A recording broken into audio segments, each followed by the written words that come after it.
नमस्कार। BEd second year, कल हम लोगों ने समावेशी विद्यालय की अवधारणा देखी थी, उसके आधार और सिद्धांतों के बारे में पढ़ा था। आज हम लोग देखेंगे कि समावेशी विद्यालय की जो आवश्यकता है, उद्देश्य और महत्व के बारे में हम लोग पढ़ेंगे कि ये जो विद्यालय खुल रहे हैं, इनकी आवश्यकता क्या है और किन उद्देश्यों को लेकर इनको खोला जा रहा है।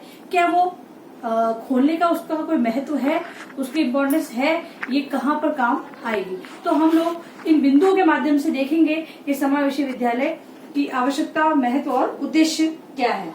तो शिक्षा का सार्वभौमिकरण, शिक्षा का सार्वभौमिकरण यानी शिक्षा सभी को समान रूप में मिले, इसीलिए इसके लिए समावेशी विद्यालय आवश्यक है। क्योंकि जो सामान्य विद्यालय है वहां पर ये विशिष्ट बालक है, वो पढ़ने नहीं जाते हैं। अगर मान लो सपोज आरटी की धारा के तहत कहा गया है कि एक जो विद्यालय प्रशासन है वो किसी भी विद्यार्थी को प्रवेश देने से इनकार नहीं कर सकता है, सभी प्रकार के विद्यार्थियों को वहां प्रवेश दिया जा सकता है। लेकिन जो विशिष्ट बालक होते हैं वो वहां जाने से कतराते हैं, उनको भय महसूस होता है और अभिभावक है वो भी इनको वहां नहीं भेजते हैं। तो शिक्षा का सार्वभौमिकरण करने के लिए ही इन समावेशी विद्यालयों की स्थापना की जा रही है, जहां पर सामान्य और विशिष्ट बालक दोनों साथ में पढ़ेंगे और शिक्षा का समान अधिकार उनको प्राप्त होगा। तो इसीलिए ये आवश्यक है समावेशी विद्यालय। फिर बात आती है आत्मविश्वास का विकास। जब इन विद्यालयों की स्थापना हो जाएगी और उन बालकों को पता चल जाएगा कि हमें सामान्य बालकों के तरह पढ़ना है, इनको इनके अधिकार पता चल जाएंगे, इनको समय समय पर जो मोटिवेशन मिल रहा है उनसे इनमें आत्मविश्वास जागेगा और आत्मविश्वास का विकास होगा। मतलब कि ये भी जो भी कार्य करना चाहते हैं बेझिझक हर प्रकार के कार्य करेंगे। तो इन विद्यालयों की आवश्यकता इसलिए भी है। फिर है सामाजिक सम्मान का उद्देश्य। अब क्या उद्देश्य है सामाजिक सम्मान का? जिस प्रकार समाज के लोग और इनको घृणित दृष्टि से देखते हैं, इनको एक लाचार की दृष्टि से देखते हैं, तो वो चीज यहाँ पर हट जाएगी। समावेशी विद्यालय में जब ये सामान्य विद्यार्थियों के साथ पढ़ेंगे, शिक्षा लेंगे, समान अवसर प्राप्त करेंगे, तो समाज में इनको सम्मानित किया जाएगा, सम्मान की दृष्टि से देखा जाएगा। फिर बात आती है प्रजातांत्रिक शिक्षा व्यवस्था। अब प्रजातांत्रिक यानी प्रजा यानी जो लोग हैं उनके आधार पर जो शिक्षा दी जा रही है, लोगों को समान अधिकार प्राप्त और जो अधिकार प्राप्त है उसी के अनुसार शिक्षा दी जा रही है। जो प्रजातांत्रिक होती है, जो प्रजा के अनुसार जो भी सारे कार्य किए जाते हैं, उनकी आवश्यकता, महत्व उनको देख के कार्य किया जाता है। तो जो प्रजातांत्रिक व्यवस्था है उसका क्या होगा, विकास होगा इन विद्यालयों के द्वारा। फिर है व्यक्तिगत विकास का उद्देश्य। अब व्यक्तिगत विकास, अब जो व्यक्ति है, विशिष्ट व्यक्ति है, उनका विकास होगा हर तरीके से, शारीरिक बोलो, मानसिक बोलो, हर प्रकार से। जब ये सामान्य विद्यार्थियों के साथ पढ़ेंगे, इनको समान अधिकार प्राप्त होंगे, इनसे कोई भेदभाव नहीं होगा, तो इनमें क्या होगा, इनकी जो व्यक्तिगत विशेषता है उनका क्या होगा, उजागर होगा, या फिर वो जिस फील्ड में विशिष्ट हैं, मतलब कि उनको उनकी रुचि क्या है वो उनको आगे बढ़ा सकेंगे। मतलब कि जो भी व्यक्तिगत उद्देश्य है उसका विकास होगा। फिर बात आती है सामाजिक न्याय का उद्देश्य। सामाजिक न्याय यानी सभी के लिए बराबर होता है सामाजिक न्याय। तो जब इनको जब अगर ये पढ़ेंगे ही नहीं तो इनको न्याय के बारे में पता होगा ही नहीं। लेकिन जब ये पढ़ने लग जाएंगे, इन विद्यालयों की स्थापना हो जाएगी, ये बच्चे पढ़ने जाएंगे, तो इनको जो न्याय व्यवस्था है उसके बारे में पता चलेगा कि समाज में क्या न्याय व्यवस्था है, और अगर कोई भी कार्य हो तो ये कह सकते हैं कि ये अन्याय है, ये कार्य न्याय के विरुद्ध है, इस प्रकार ये अपील कर सकते हैं। तो सामाजिक न्याय का उद्देश्य से विद्यालय की स्थापना की जा रही है। फिर बात आती है सहयोगी वातावरण का निर्माण। अब सहयोगी वातावरण, जब ये साथ में पढ़ रहे हैं, साथ में हर कार्य कर रहे हैं, तो ऑब्वियसली बात है कि सहयोगी वातावरण का निर्माण होगा। इनको साथ में जो इनको झिझक होती थी वो सारी बच्चों को झिझक दूर हो जाएगी और ये उनके साथ में विद्यालय में कार्य करेंगे, तो इनमें सहयोगी भावना का वातावरण उत्पन्न होगा। वो सामान्य बालकों के लिए भी हम कह सकते हैं और विशिष्ट बालकों के लिए भी कह सकते हैं। फिर है शैक्षिक वातावरण का निर्माण।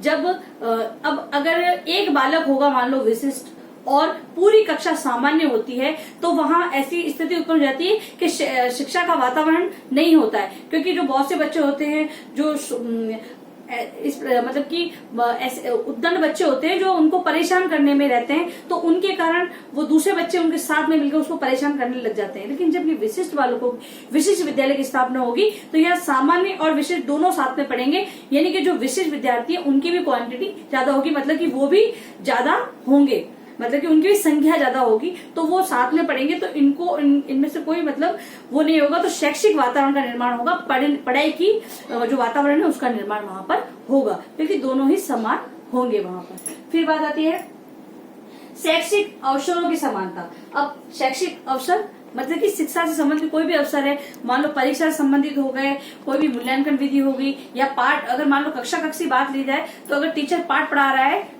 किसी को टीचर ने पाठ पढ़ाया, फिर वो कह रहा है अनुकरण करने की बात, तो वो इन विद्यार्थियों को भी बोलेगा और इनको बोलेगा, I mean, सामान्य विद्यार्थी और विशिष्ट विद्यार्थी दोनों को समान अवसर मिलेंगे। मैं तो छोटा सा उदाहरण दिया है, और शैक्षिक अवसर बहुत सारे होते हैं, तो वहां पर भी इनको समानता मिलेगी जब ऐसे विद्यालय खुल जाएंगे। तो फिर बात आती है विविधता में एकता। अब विविधता में एकता और विविध मतलब कि यहाँ पर क्या होगा, ये जो समावेशी विद्यालय होंगे वहां पर सामान्य विद्यार्थी और विशिष्ट विद्यार्थी दोनों की जो आवश्यकता है उनको ध्यान में रखकर जो शिक्षण नीतियां उनका निर्माण किया जाएगा, शिक्षण विधियों को कक्षा में यूज किया जाएगा, कोई अगर प्रतियोगिता होती तो भी उनको दोनों ध्यान में रख के किया जाएगा। तो यहाँ पर विविध लोगों को लेकर एकता लिए हुए सारा कार्यक्रम उनको करना पड़ेगा, तो विविधता में एकता होगी। तो इस प्रकार ये समावेशी विद्यालय की आवश्यकता, महत्व और क्या है उद्देश्य, ये हमने देखे। अब हम देखते हैं छात्र आवश्यकताओं की समझ। अब छात्र आवश्यकताओं की समझ क्यों आवश्यक है, तो वो क्या है कि अगर आपको समावेशी विद्यालय की स्थापना करनी है, उसका सृजन करना है, उसको बढ़ावा देना है, तो एक शिक्षक को इन विद्यार्थियों के बारे में ये सब समझ रखनी ही पड़ेगी। यदि उसको वो विद्यार्थियों के बारे में इन समझ को विकसित अपने अंदर नहीं करेगा तो विद्यालय स्थापित तो हो जाएंगे, लेकिन जो हम कह रहे हैं, जो उद्देश्य, जो आवश्यकता हम लेकर चल रहे हैं, उनकी पूर्ति नहीं हो पाएगी। तो टीचर के अंदर ये आवश्यकता, ये जो समझ है वो विकसित होना जरूरी है। वो देखेंगे हम लोग पारिवारिक आवश्यकता। अब पारिवारिक आवश्यकता तो उनका बैकग्राउंड देखना पड़ेगा कि वो किस परिवार से आ रहे हैं, वहाँ का वातावरण कैसा है। अगर वातावरण की बात करें, अगर हम गरीबी अमीरी से अगर वो बात करें कि भी आर्थिक समझ लो, तो अगर अर्थ से संबंधित, तो पारिवारिक कोई समस्या है तो उसके बारे में भी समझना पड़ेगा। और हो सकता है पारिवारिक समस्या ना हो, लेकिन हो सकता है आर्थिक स्थिति बहुत ज्यादा अच्छी हो, तो बालक उस वजह से भी बालक बहुत ज्यादा लाड़ प्यार में पला होता है, तो वो शिक्षा ग्रहण करने में थोड़ी दिक्कत महसूस करता है कि उसको क्या आवश्यकता है पढ़ने की, या कुछ भी प्रकार की प्रॉब्लम हो सकती है। तो शिक्षक को इस बारे में समझ विकसित करनी होगी, उसकी पारिवारिक समझ, आर्थिक हो, धन से व्यवस्थित हो सकता है, पारिवारिक कलह से संबंधित हो सकता है कि भी आपस में माता पिता की नहीं बनती है, तो उस प्रकार की कोई समस्या हो, और समस्या ना हो तब भी उसकी जो पारिवारिक स्थिति है उसके बारे में एक शिक्षक को समझ विकसित करनी होगी। फिर बात आती है सामाजिक आवश्यकता। अब सामाजिक, अब जो वो शिक्षा लेने आ रहा है तो उसका कारण क्या है कि भाई वो बालक है, वो शिक्षा लेगा तो एक समाज में भी अपनी रेपुटेशन उसकी बनेगी, क्योंकि एक तो उसमें विशिष्ट वो प्रॉब्लम है कि वो उसका कोई अंग दिव्यांग है, तो वो बालक वो शिक्षा वहां लेने आ रहा है, तो अगर उसको अगर अच्छी शिक्षा लेनी है तो उसको अच्छी शिक्षा के द्वारा ही वो समाज में अपना स्थान बना सकेगा। तो इसीलिए तो एक शिक्षक है, उसको समाज की आवश्यकताओं को भी ध्यान में रखना पड़ेगा कि किस क्षेत्र में किस तरह की आवश्यकता है, बालक को शिक्षा लेनी है तो किस तरह की आवश्यकता उसको पड़ रही है। तो भाई अगर व्यवसाय की बात, सपोज अगर उदाहरण लो तो व्यवसाय, तो आगे वो किस व्यवसाय से जुड़ेगा तो उसको उसी तरफ बालक को हमें शिक्षित करना है, उसी तरह से शिक्षा देनी है। फिर बात आती है अधिगम आधारित आवश्यकता है।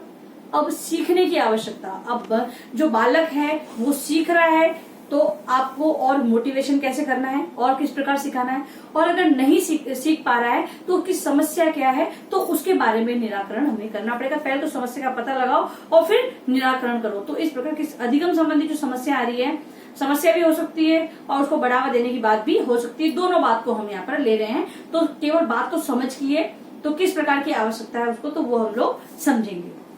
फिर है समायोजन संबंधी आवश्यकता। अब समायोजन संबंधी तो हो सकता है कि वो बालक है जो विद्यालय में समायोजन की बात आ रही है, तो कक्षा में भी हो सकता है समायोजन, वो क्यों नहीं कर पा रहा है। कक्षा से बाहर भी अगर मान लो कोई बात है तो वो समायोजन क्यों नहीं कर पा रहा है, उसके क्या कारण है, और समायोजन है अच्छा तो आगे आप उसको किस प्रकार समझाओगे, तो वो चीजों की समझ हमें वहां पर विकसित करनी होगी। तो ये बात है कि छात्रों की आवश्यकता है उसकी समझ एक शिक्षक को विकसित करनी होगी। किस लिए करनी होगी, क्योंकि समावेशी विद्यालय का सृजन हमें करना है। तो इस प्रकार, तो अब देखते हैं गृह कार्य प्रश्न। समावेशी शिक्षा की आवश्यकता, उद्देश्य एवं महत्व को लिखिए। फिर है समावेशी विद्यालय सृजन में छात्र आवश्यकताओं की समझ क्यों आवश्यक है। और अंत में आप लोगों से निवेदन है कि आप लोग जब भी घर से बाहर जाएं तो मास्क का प्रयोग करें या फिर अपने फेस को अच्छी तरह से कवर करके जाएं। यदि आप बाहर जा रहे हैं तो आपस में कम से कम 6 फीट की दूरी बनाए रखें। यदि आप सार्वजनिक स्थलों पर कहीं भी जा रहे हैं तो आप अपने हाथों को अच्छे से साबुन से धोएं या फिर आप हाथों को सैनिटाइज करें।